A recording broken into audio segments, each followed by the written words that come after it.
Bugün kanal tarixində indiyə qədər heç etmədiyim bir şey edəcəyəm.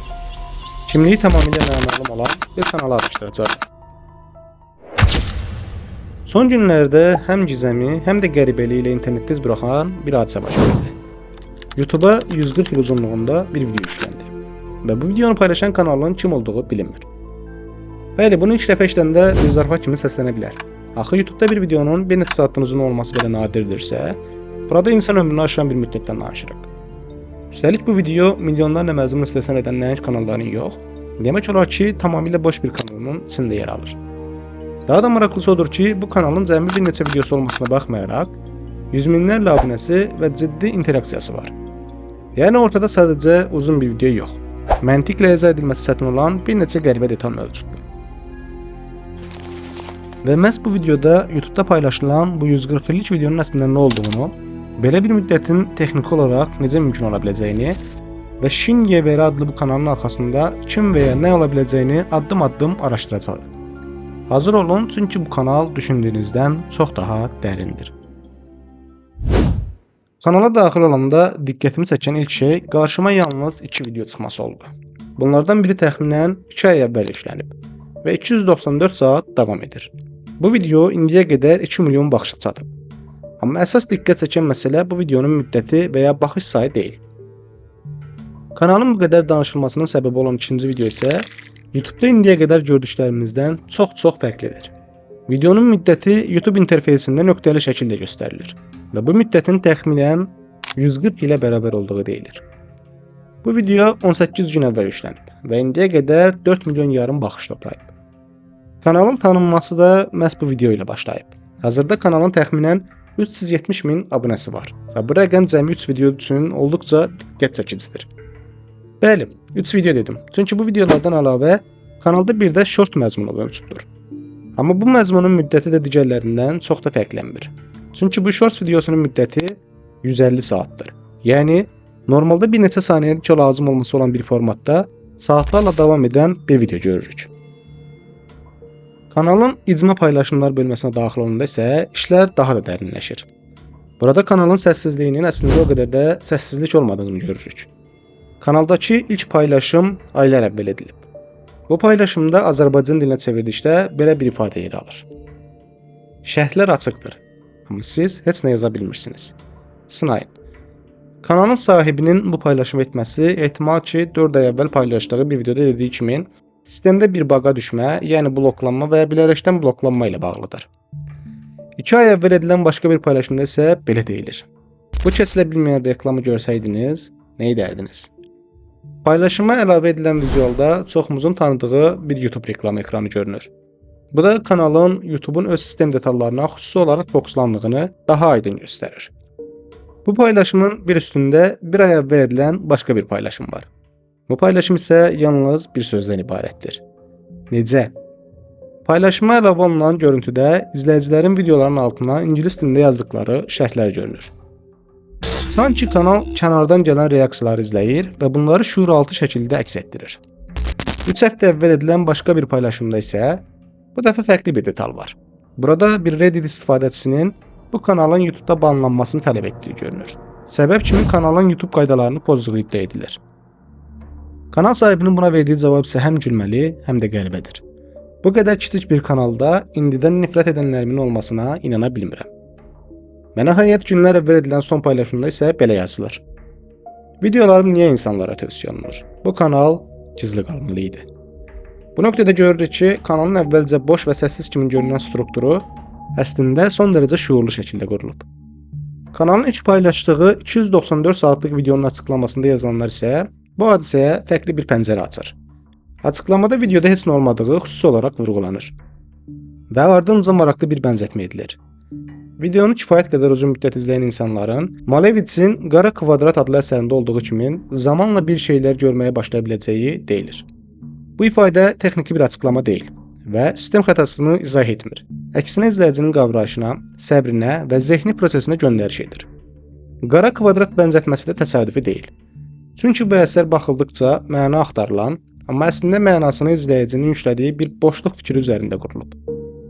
Bəlkə də bu kanal təkcə YouTube'un texnik tərəfini yox, izləyicini də sınıqdan keçirir. Bəlkə məqsəd videoda bir şey göstərmək deyil. izləyicinin nə qədər müddət heç nəyə baxmağa davam edəcəyini görməkdir. Və bu nöqtədə kanal klassik bir təcrübədən çox bir RC, yəni alternativ reallıq oyunu məntiqinə yaxınlaşır. İcma paylaşımlarında gördüyümüz cümlələrin niyə paylaşıldığına birazdan gələcəyik. Amma ondan əvvəl kanalın açıqlama bölməsinə baxmaq lazımdır. Əvvəlcə ən başdan başlayaq. Kanalın diqqət çəkən bir xüsusiyyəti var. Nədir? Profil şəkli yoxdur. Qapaq şəkli yoxdur. Və hətta görünən bir adı belə yoxdur. Səhifənin yuxarı hissəsində yalnız bir şey var. İstifadəçi adı Shin YVR. Bu vəziyyət kanalın bilərəkdən kimliksiz buraxıldığını göstərir. Çünki YouTube-da yeni açılan kiçik kanallar adətən ən azı bir ad və ya vizual istifadə edir. Bu kanalda isə bunların heç biri yoxdur. Nə ad, nə vizual görüntü. Açıqlama bölməsində diqqət çəkən başqa bir detal isə kanalın YouTube-a qoşulma tarixidir. Gördüyümüz kimi kanal 31 iyul 2023-cü ildə açılıb. Yəni son günlərdə gündəm olan videolar yüklənməzdən illər əvvəl bu kanal artıq mövcud idi. Hazırda kanalda cəmi bir neçə video olmasına baxmayaraq, ümumi baxış sayı 6.5 milyonu keçib. Bu da kanalın çox az məzmunlu olduqca geniş bir kütləyə çatdığını göstərir. Açıqlama hissəsinin yuxarı bölümündə yer alan bağlantılar arasında 140 illik videonun web arxiv üzərində arxivləndiyini görürük. Yəni video YouTube-dan hər hansı bir səbəblə silinsə belə, başqa bir yerdə əlçatan olacaq şəkildə ehtiyat nüsxəsi yaradılıb. Bu adi bir istifadəçi davranışı kimi görsənmir. Çünki əksər məzmun istehsalçıları videolarının silinmə ehtimalını əvvəlcədən düşünüb belə bir tədbir görmür. Burada sanki videonun qalıcı olması xüsusi olaraq təmin edilmək istənib. Son olaraq kanalın yerləşmə məlumatında Şimali Koreya yazıldığını görürük. Əlbəttə ki, bu məlumatın doğruluğunu təsdiqləmək mümkün deyil. Amma bu ölkənin ora bilərəkdən əlavə edildiyini düşünürəm. Çünki burada yalnız iki ehtimal var. Ya kanal həqiqətən Şimali Koreyadan idarə olunur, ya da kanalın gizliliyini daha da dərinləşdirmək üçün bu seçim edilib. Hər iki ehtimal da məntiqli görünür. Bütün bu detalları bir araya gətirdikdə qarşımıza olduqca maraqlı bir mənzərə çıxır. Kimliyi tam gizlədilmiş bir kanal, məntiq sərhədlərini aşan video müddətləri, YouTube-un alışılmış formatlarından kənara çıxan məzmunlar, silinməyə qarşı alınmış tədbirlər və xüsusilə gizli qalmalı olduğu deyilən bir hesab. Və indiyə qədər sizə yalnız gördüklərimi danışdım. Bəs bütün bunlar əslində nə deməkdir? Gəlin indi bu araşdırmaların pərdə arxasında nələr baş verdiyinə baxaq. Ortada ilk baxışdan qeyri-müəyyən görünən bir çox şey var. Saatlarla davam edən videolar, 140 il kimi göstərilən müddətlər, hətta shorts formatında belə məntiqdən kənar məzmunlar. Amma bu nöqtədə vacib bir ayrım aparmaq lazımdır.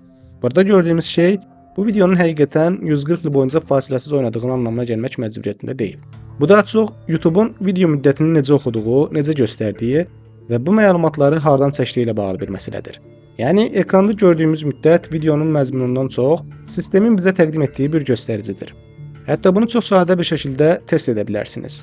Məsələn, 140 il uzunluğunda olduğu iddia edilən bu videoya klikləyin. Və əslində müddətin 140 il olmadığını görəcəksiniz. Güya 140 il davam edən video bir anda 12 saat yarıma düşür. Bu da bizə çox önəmli bir sual gətirir. Bu bir sistem xətasıdırmı, yoxsa şuurlu şəkildə yaradılmış bir vəziyyətdirmi? Kanalın ümumi quruluşuna baxdıqda bunu təsadüfi bir sınaq olmadığını düşündürən kifayət qədər detal var. Videoların hamısı ardıcıl şəkildə həddindən artıq uzundur. Hətta shorts məzmunu belə bir sistemin parçasıdır. Yəni ortada qarışıq bir sınaq yox, vahid bir ideya ətrafında qurulmuş bir struktur var. Bu nöqtədə kanalın niyə yaradıldığı sualı ön plana çıxır. Realist yanaşsa, bu kanal klassik mənada məzmun istehsal etmək üçün qurulmayıb. Əyləndirmək, məlumat vermək və ya sadəcə izlənmək məqsədi daşımır. Daha çox YouTube-un limitlərini test edən, sistemin nə qədərinə icazə verdiyini ölçən bir mexanizm kimi görünür. Əsas məqsəd video paylaşmaq deyil. Platformanın özünü bir sınaq sahəsinə çevirməkdir. Şərhlərin açıq olub yazıla bilməməsi, keçilməyən reklam vurğusu, bu kanal gizli qalmalı idi kimi ifadələr, bunların heç biri təsadüfi cümlələrə oxşamır. Əksinə, izləyicinin diqqətini birbaşa YouTube-un işləmə mexanizminə yönəldir. Bəs bunu kim və ya kimlər edir? Bu sualın dəqiq cavabı yoxdur. Əlimizdə konkret bir ad, qurum və ya şəxsiyyət mövcud deyil. Amma kanalın buraxdığı izlər bunun təsadüfi açılmış bir hesab olmadığını göstərir. Qarşımızda YouTube-u sadəcə bir video platforması kimi deyil, texniki bir sistem kimi anlayan da bir profil var. Bu bir nəfər də ola bilər. Platformaların necə işlədiyini araşdıran, limitlərini test etməyi sevən texniki biliklərə sahib biri. Ya da kiçicik bir qrup. YouTube-un davranışlarını ölçən, hansı hərəkətin nəyi tetiklədiyini anlamağa çalışan bir komanda. Hər iki halda ortada ciddi bir şuur olduğu dəqiqdir. Kimliyi olmayan bir kanal, görünməz qalmaq istədiyini açıq şəkildə deyən bir hesab və dünyanın ən qapalı ölkələrindən biri ilə əlaqələndirilmiş bir yerləşmə məlumatı. Bu kanal izləmək üçün deyil, fərq edilmək üçün qurulub. Bəlkə də əsl cavab elə burdadır. Çünki kanal sahibinin son paylaşımında dediyi kimi, bu kanal gizli qalmalı idi. Amma gizli qalmalı olan bir şeyə niyə bu qədər görünən hala gəldi? Bu ya tamamilə təsadüf idi, ya da məhz planlaşdırılan nəticə buydu. Unutmayaq ki, bu kanal yeni açılmayıb. Gündəm olduqdan sonra ortaya çıxmayıb. İllər əvvəl yaradılmış və zamanla yavaş-yavaş inşa edilmiş bir strukturdur.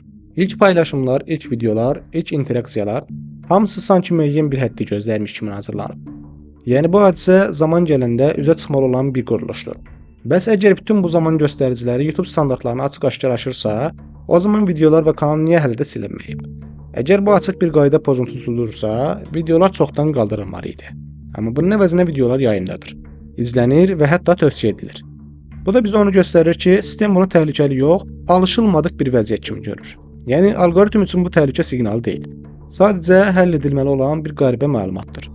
Məhz bu səbəbdən burada web arxiv detalı önə çıxır. Kanal sahibinin videonu arxivləməsi ehtimal olunan bir silinmə riskinin fərqində olduğunu göstərir. Bu da edilən işin sadəcə məsum bir sınaq olmadığını, nəticələrinin əvvəlcədən düşünüldüyünü sübut edir. Kanalın icma paylaşımlarındakı cümlələr də elə bu tapmacanı tamamlayır. Bu paylaşımlar nə izah edir, nə yönləndirir, nə də özünü müdafiə edir. Bu isə kanal sahibinin fokusunun özü deyil, yaradılan təsir olduğunu göstərir. Və ən aydın cavab məhz buradadır. Bu kanalın məqsədi bir şey anlatmaq deyil, bir hekayə qurmaq deyil. Bir mesaj vermək isə heç deyil. Məqsəd sistemi öyrəşmədiyi bir nöqtəyə gətirmək və orada nə olacağını izləməkdir. YouTube-un alqoritmini və dolayısıyla izləyicinin verdiyi reaksiyaları müşahidə etməkdir. Məhz bu səbəbdən məzmunlar boşdur. Məhz bu səbəbdən müddətlər mənasızdır. Və məhz bu səbəbdən kanal bu qədər gizəmlidir. Çünki cavablar verilsə, hər şey bitər. Bəlkə də bu kanalın əsl videosu ekranda oynayan şey deyil. Əsl video bizim verdiyimiz reaksiyalardır. Yazdığımız şərhlər, etdiyimiz paylaşımlar, ortaya atdığımız nəzəriyyələr və hətta bu videonun özü. Yəni bu hadisənin mərkəzində YouTube yoxdur. Mənasız müddətlər olan videolar da yoxdur. Hətta kanal sahibi belə yoxdur. Mərkəzdə biz varıq. Və bəlkə də məhz olması lazım olan şey elə buydu.